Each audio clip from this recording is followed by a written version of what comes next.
Thanks, Adam. You can turn to Ezekiel 34. I suggest, or you can also go ahead and keep your place at Matthew chapter 1.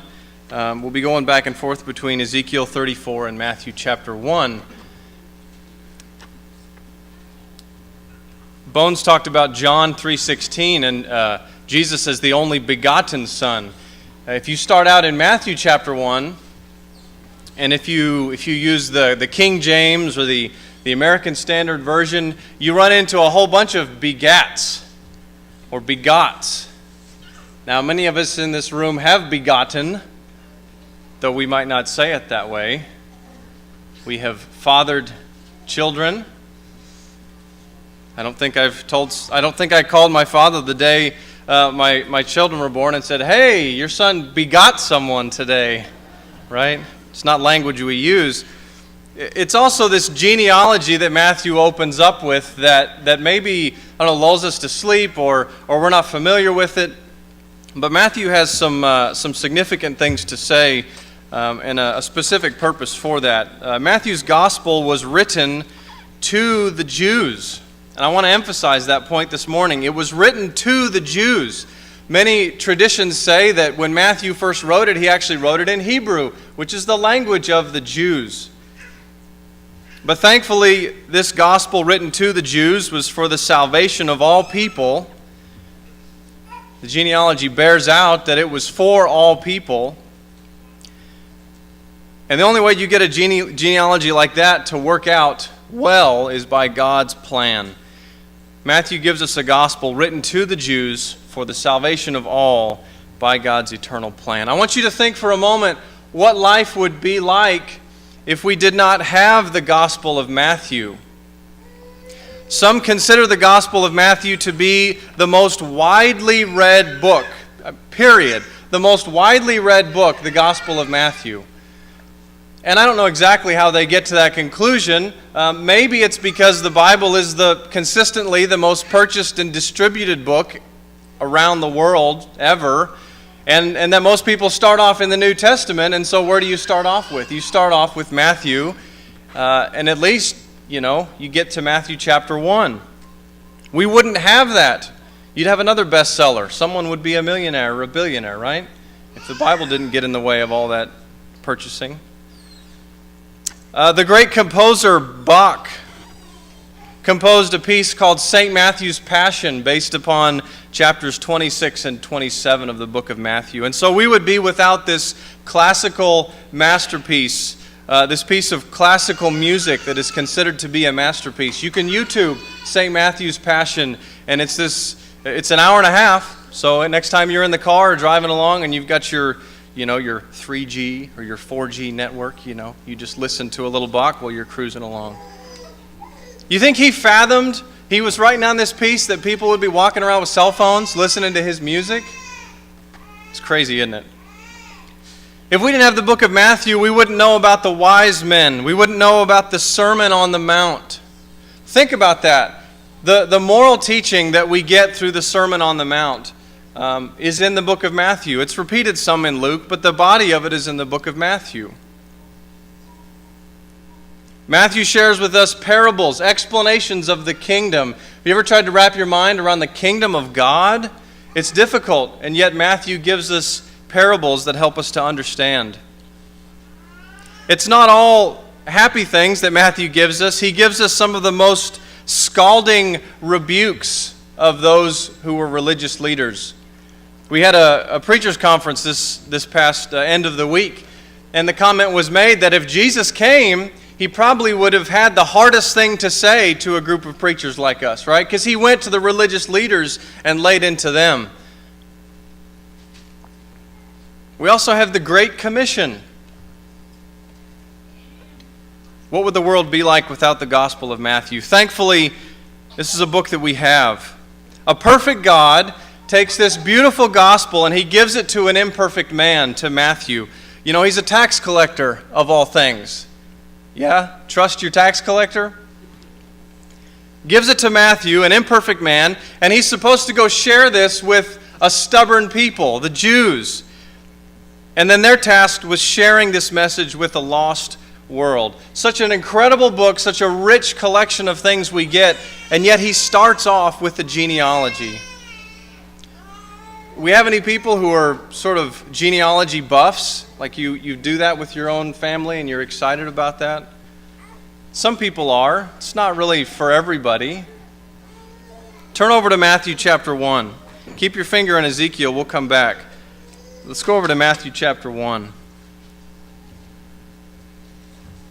Here is a list of all of the names. I took the liberty of adding Bathsheba. She's known as the wife of Uriah, but I went ahead and put her name in there. But the rest of them are listed as they're listed in Matthew chapter 1. Now look how this book starts out.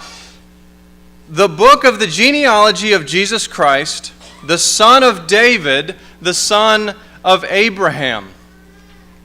Matthew breaks this up into 3 historical sections, and it goes from Abraham's descendants, which is about 1,000 years, and then it goes to David's descendants, which is about 400 years, and then it finishes up with the exile, which is about 600 years. If you do the math, you figure out there's some names missing, and so Matthew wasn't as concerned with getting every single person's name in there as he was with, what do you think? Was showing us the genealogy of Jesus Christ. And so sometime you skip from grandpa to grandson, or from great-grandfather to great-grandson. But we start out, not at the beginning with Adam, not even with Abraham, but we start right in the middle. The book of the genealogy of Jesus Christ, the son of David, the son of Abraham. These are Jewish heroes, and if you were a Jew, these names would have incredible significance for you. And so you get this gospel that's supposed to be about Jesus, and the first thing it says is, if you value David and if you value Abraham, then this book is for you. And already you're interested.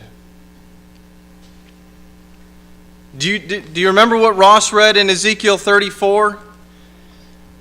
It wasn't by accident that they were waiting for another David to come. Now, go back to Ezekiel 34. This is another scalding rebuke of religious leaders. If you ever get fed up with religious people who are in charge, well, God was fed up with them often too. But he provides a solution, and after he gets after the shepherds of Israel, he comes in Ezekiel 34, verse 20. He says, "Therefore, thus says the Lord God to them, Behold, I myself will judge between the fat sheep and the lean sheep, because you push with side and shoulder, you thrust at the weak with your horns till you have scattered them abroad. I will rescue my flock."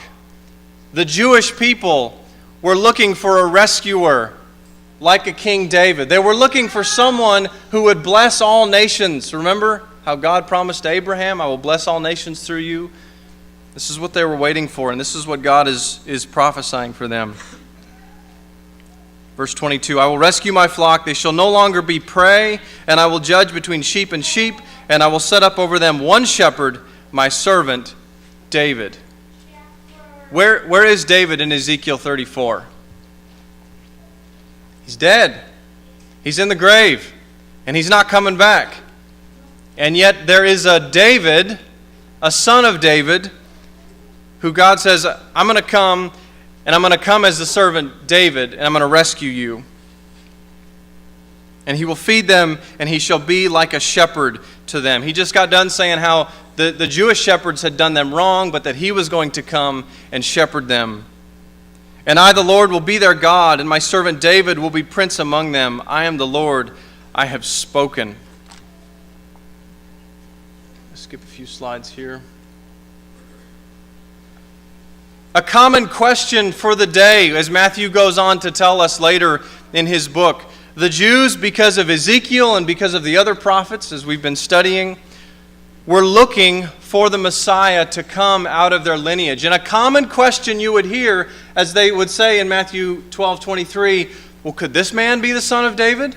If someone came along and they were a powerful leader, or they had influence, or they were a great teacher, and they did things that weren't explainable, it was a common question. Could this be the son of David? Could this be the son of David? The question comes up again here, whose son is the Christ? Well, the son of David is going to be the Messiah and the Christ. There was the connection in the mind of the Jew that a Messiah was coming and he would be the son of David. Matthew 21, verse 9. Hosanna to the Son of David. The Son of David is going to save us, is what that phrase means. This was what they had firmly planted in their mind. What does this have to say to me? We'll get to some of the application after we go through the explanation of some of the genealogy. But as a Gentile, okay, so me, David Shipley, if I was alive in the days of Jesus, Jesus would not have come to me.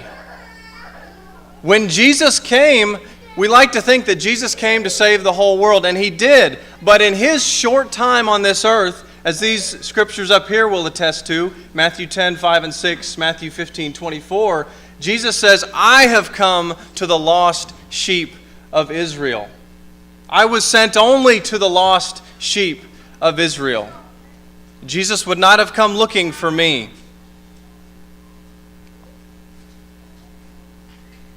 That's what he sent his apostles out to do.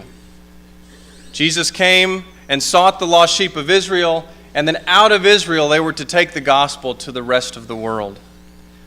While Matthew's gospel is for everyone to know about, it was first given to the Jews. We'll revisit the significance of that later. Let's go back to Matthew chapter 1. Read with me verses 2 through 6.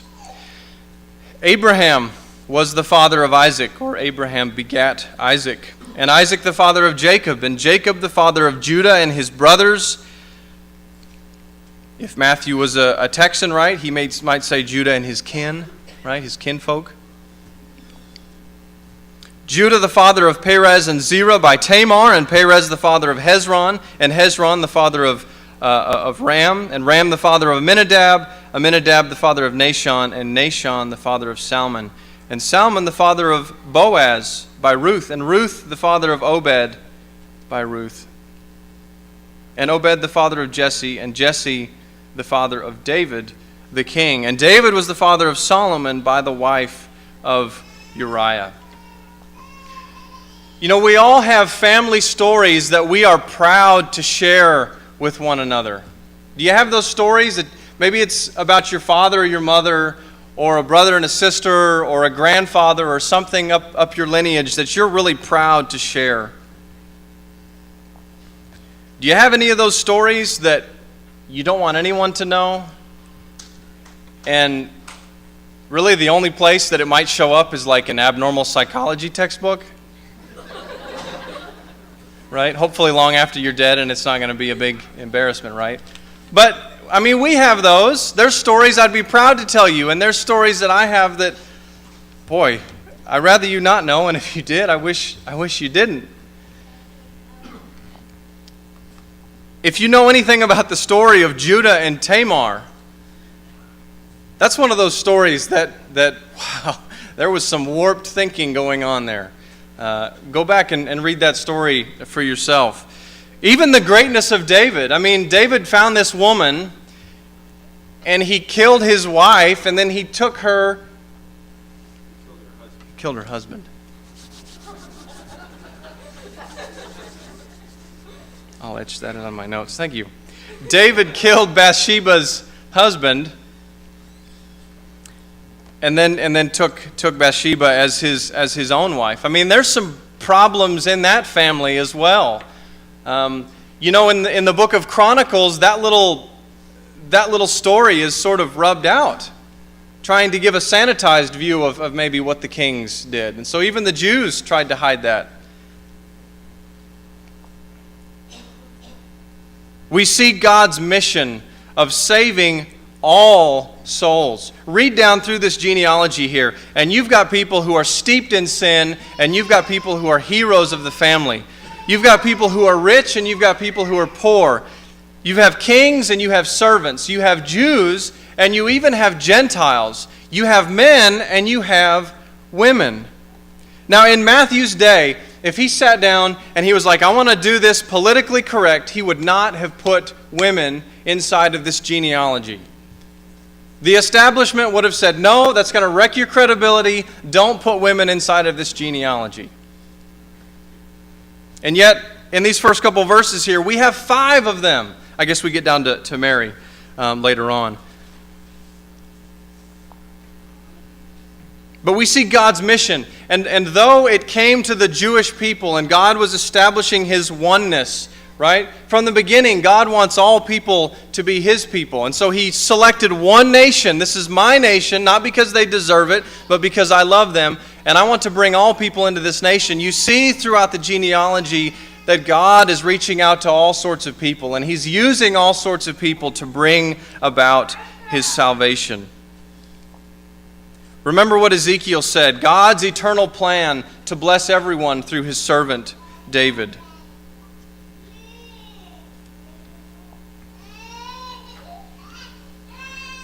You know, another thing that this shows us, and we'll get into some of this a little bit later, but where man so often gets it wrong, where David messed things up and mistreated women, suddenly we see the Messiah, we see Jesus, and He gets it right. He elevates women, and He honors women, and He respects them, and He includes them in His work. We see this recapping of the history of Israel. As you read through the book of Matthew, you see instances where Matthew says, you know, Jesus came out of Egypt to fulfill prophecy. Remember Israel, they came out of Egypt and they were freed from Egypt and they went into this time of testing in the wilderness. And how did they do during their time in the wilderness? They really failed miserably. Even Moses, who gave them the law, eventually stumbled and sort of put himself in the place of God at moments. And yet Jesus comes and He goes out into the wilderness after He comes out of Egypt and He gets it right. He doesn't test God. He honors God. We see Jesus getting it right. Where Israel failed and where David failed, Jesus comes and gets it right. Where so many times man has failed over the years, Jesus comes and shows the way. Matthew's gospel reveals a diversity of begats. There's all kinds of begetting going on here. And yet it brings us all to the only begotten Son of God. It's a gospel that was to the Jews, and so it helps to read it through a Jewish lens, or at least understand their circumstances. It's for everyone. It's a powerful statement of what God can do. And yet we have to remember that it's by God's eternal plan. Matthew was attentive to detail, not only in his tax keeping, but also in his writing of history here. For instance, in verse 3, it talks about Judah had Perez and Zerah by Tamar. Okay? So Perez and Zerah, their father was Judah, and their mother was Tamar.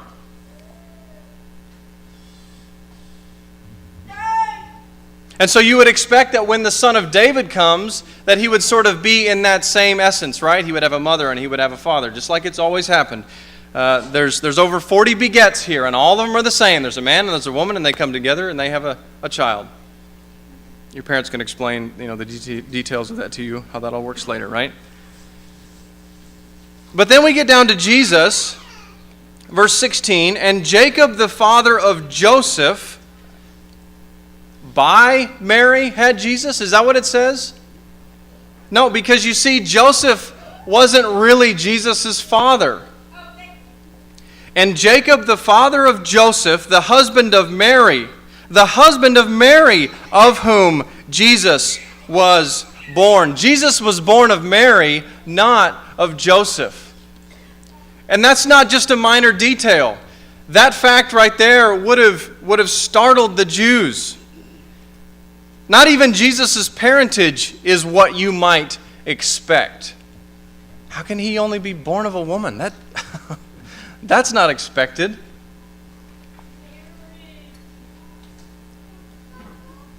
What else do you get from this well-known genealogy, right? What were they expecting? What were the Jews expecting?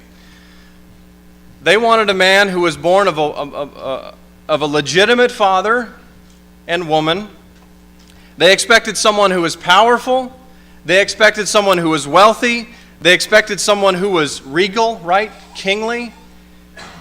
And yet what they get is the adopted son of a poor carpenter who left behind no children.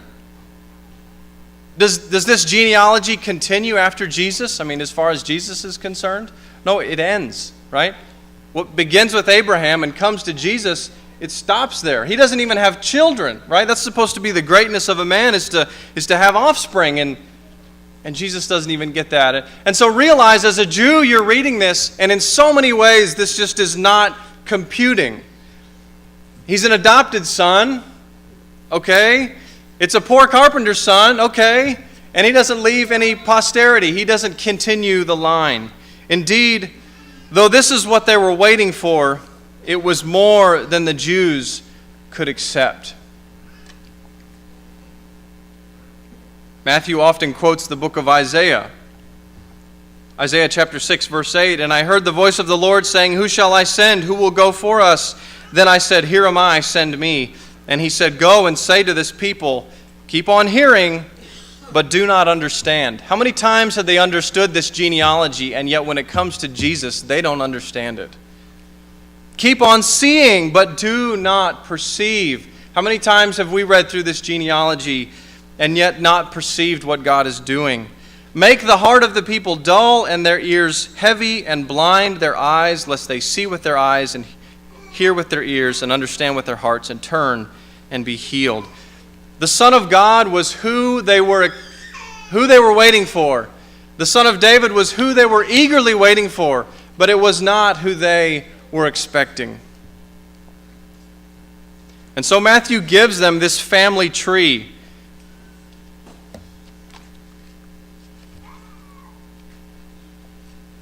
Might they have rejected this promise of Jesus because they were afraid it would stir up some feelings in their own family tree?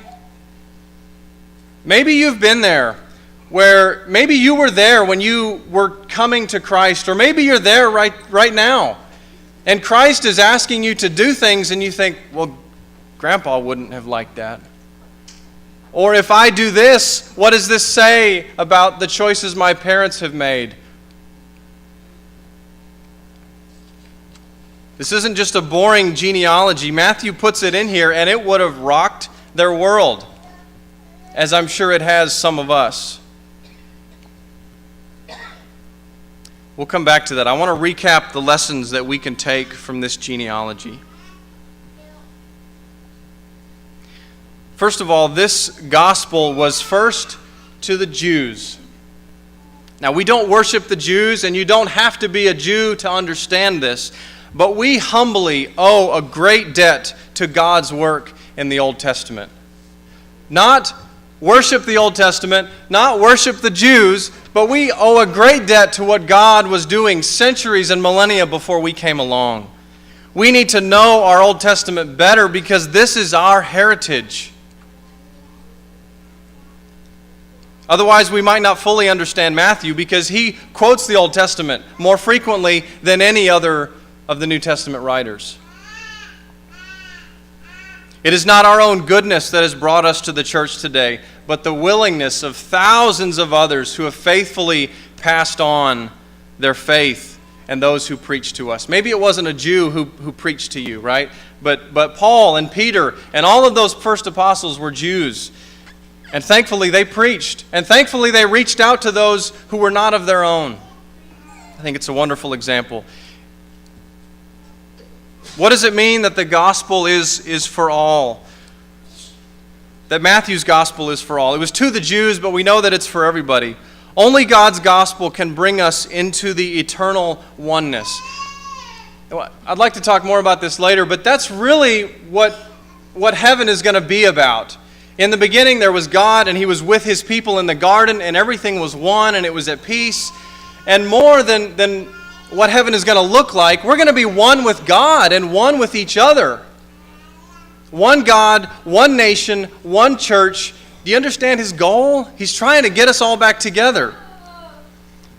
But so often when we try and get back together, we run after the latest fad. I mean, the Jews had lots of fads. It wasn't in the form of like an exercise program or a diet or something like that. They had people coming along pretending to be a Messiah. Read through Acts chapter 5. And the Jewish leaders say, well, there was this guy, and he rose up and carried away a lot of people, promising salvation, but then he died. And then this other fella got up, promising salvation, but then he died. Follow this man, do this thing. But this boring genealogy connects Jesus as more than a fad, as more than the latest, exciting thing. God says, and Matthew says, this has been in the works, and God is consistent. And this isn't a quick fix, but it's something that demands your life. We have a lot of programs and ministries, and we actually have a lot of buildings, right? We have 2 buildings. We have a lot of preachers, and all 4 of those things are going to fail you at some point. And where all of these things fall short, Jesus will never fall short. Amen. He was the one promised since before time. He was the one the Jews eagerly looked to, and he's the one that Matthew is trying to get us to look to now. Where man fails, where David failed to treat women correctly, where Moses failed to give God the honor, where Abraham failed, remember where he's like, she's not my wife, she's my sister. Right? Where he sort of even failed his own wife, Jesus will never fail his bride, the church. Jesus is never going to turn an eye and act like we're not his. The gospel was written to the Jews, and we owe a great debt to God's work in the Old Testament. It's for everyone, because only God's gospel can bring us all together the way it should. And finally, by God's perfect providence and grace, we either accept God's way in obedience, or we reject God's way in favor of our own way. Like I said before, accepting Matthew's list of begats, right? Accepting that all of this ends in Jesus Christ upset many a Jew's family tree. Do you realize that for a Jew to accept Christ was to reject the wisest grandfather they ever had? Right? Grandpa Solomon, the wisest man who ever lived. Do you remember how Solomon died? He died with his heart away from God because he wasn't living in obedience to God. And so for a Jew now to become obedient to Jesus in God's way, they would have to say, I reject Grandpa Solomon's choices. Now Solomon is in God's hands, and God's going to do what he deems right with him. But are you going to make that choice to obey God, or are you going to worry about what Grandpa Solomon wants you to do? Accepting Matthew's claim meant to the Jew standing against false tradition, maybe some false family beliefs. Now, nothing in Matthew's gospel calls us to, spit in the face of someone else, or to obey Jesus in a way that's disrespectful or nasty. But it may require us to make a choice that others have failed to make. Will we be pleasing to God? I know that you want yourself to know truth, and I know that you want your children to know truth. And I don't know what state Solomon is in, but I think even though he made the wrong choice, once he knew everything, I think he would say, I hope my children get it right. Thankfully, we have Matthew's gospel. There is a blessing and a kingdom for those who admit their spiritual poverty. There is eternal fulfillment for those following their hunger and thirst for righteousness. This is the promise that is found in this book. We have a gospel that was given to the Jews and is meant for all people, and it's by God's divine hand. And we're very grateful and thankful that we have it. If we can help you in your walk with God, if we can help you to know this gospel and how to obey the gospel. Have you obeyed the gospel? If you need to do that, please come forward while we stand and sing together.